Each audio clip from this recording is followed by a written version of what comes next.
May junior si J-Hope sa military kung saan nag-share siya sa isang radio show kung gaano ka-warm-hearted si J-Hope.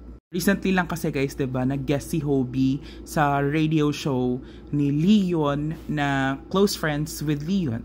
May part doon sa radio show nila kung saan nagbabasa sila ng mga letters para kay Hobie. And isa doon is unexpectedly galing sa junior ni Hobie sa military kasi 'di ba naging assistant trainer si Hobie para sa mga newbie. Sabi doon sa letter ng junior ni Hobie, during that time, parang bago pa lang daw siyang salang sa military, as in clueless pa siya sa mga anong gagawin nila. Shinare ni Hobie during that radio show na talagang mahirap ang buhay pag newbie ka pa sa military.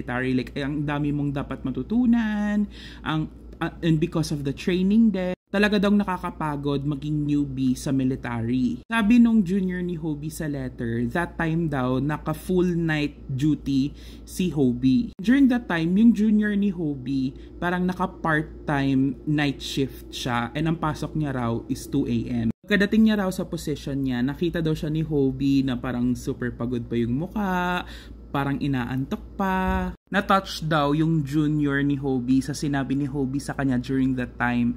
Ang sabi lang naman kasi daw ni Hobie, it's really hard, right? Your first generation must be a hard one. First generation, explain ni Hobie dito yung mga bagong salang. And dagdag pa sa sinabi ni Hobie dun sa junior na, you did a great job today, so hurry up and go in and sleep little more. Super encouraging daw talaga yung sinabi ni J-Hope sa kanya.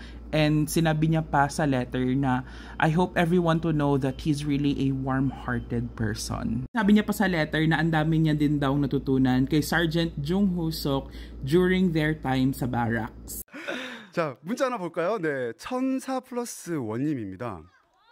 저는 정호석 병장님과 같이 조교로서 군복무를 했던 후임입니다. 더운 여름날 제가 첫 기술을 하고 있어서 처음이라 많이 힘들었던 기간이었는데 어느 날 정호석 병장님께서 당직이셨고 저는 불침번 근무자였습니다. 당시 불침번 근무가 새벽 2시쯤이고 매우 힘들었는데 정호석 병장님께서 기존 교대 시간보다 조금 일찍 와주셨습니다. 그러고선 제게 많이 힘들지?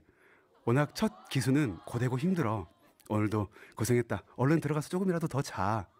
라고 해주셨던 말이 큰 힘이 되었습니다. 와. 또한 병영 생활하는 모습이나 조교로서 정호석 병장님께 배울 점이 너무 많았습니다. 정말 따뜻한 사람이란 걸 모두가 알아줬으면 좋겠습니다. Super na-touch din naman si J-Hope na may isang junior niya na nag-send ng letter sa kanya sa isang radio show telling how kind he is. And sinabi din ni J-Hope na actually matapos niya daw sabihin yun sa junior niya na magpahinga na lang instead na magtrabaho. Parang nagsisi daw siya na pinatulog niya muna yung junior niya kasi at the end of the day siya yung napagod. 그래서 제가 조금이라도 더 쉬어라, 올라가라 했던 기억이 있는데 근데 그리고 나서 약간 후회를 했었죠. 이제 제가 더 근무를 서야 되니까. Pero sabi naman daw ni J-Hope, yung junior na yon hardworking daw talaga and he deserves more sleep pa daw. 또 이제 너무 또 어린 동생이고 네. 이제 후임이다 보니까 네. 착한 후임이다 보니까 또 이제 선임으로서 Ito sa mga patunay kung bakit ang daming nag-a-admire kay J-Hope and the rest of the BTS members because of how genuinely kind they are. For an example, yung kahit junior ni J-Hope sa military, parang somehow naging fan na din. Imaginein mo, nag-send siya ng letter sa isang radio show kasi alam niyang andun si J-Hope and nag-show siya ng appreciation and binodcast yon worldwide and telling how warm-hearted he is. For sure, naging fan na ngayon yun ni J-Hope. Or baka fan na siya before. But kayo guys, what are your thoughts about this? I would love to read them in the comments.